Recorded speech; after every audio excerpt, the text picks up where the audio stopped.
ஆசை, அச்சம், சினம் இவைகளை நீக்கி மனம், இந்திரியம், புத்தி இவைகளை அடக்கி முனியாயிருப்பவனே முக்தன்.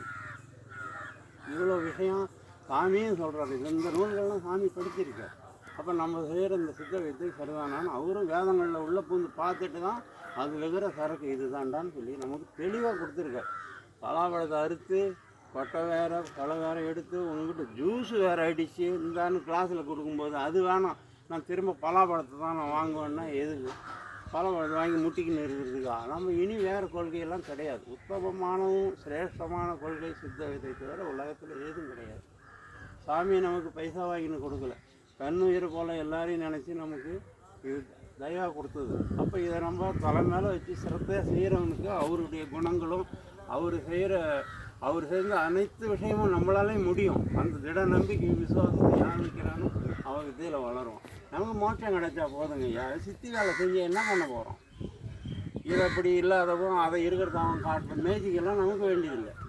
நம்ம மனம் தூய்மையாக நம்மள இன்னொரு பிறவி எடுக்காத தாய் வகுத்தில் போய் கருப்பு ஊராக இந்த பிறவியிலே நம்ம சரியான அந்த சாமியினுடைய அந்த அது எப்படி சொல்கிறாரு, ஆனந்தத்தில் அடையிறதுன்னு சொல்கிறாரு. அதையும் புரிஞ்சுக்கணும். நமக்கு மரணம் வந்து துக்கத்தில் இல்லை. இன்றைக்கி உலகத்தாருடைய மரணங்கள்லாம் துக்கத்தில் இருக்குது. மூத்திரம் பெஞ்சிக்கிறான், சாகும்போது இந்திரியம் வெளியே போயிடும், மூத்திரம் பெஞ்சிக்கிறான், கழிஞ்சிக்கிறான்.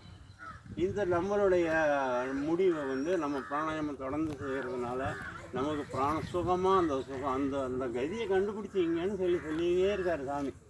இந்த சுகமான கதியை நீங்கள் கண்டுபிடிச்சி ஒரு முறை அதில் அனுபவிச்சிட்டிங்கன்னா உங்களுக்கு கடைசி நேரத்தில் அது அழகாக போய் ஸ்தானத்தில் உட்காந்து போயிடும். அந்த உட்காடுறது அந்த சுகத்தை வெளியே சொல்லவே முடியாது.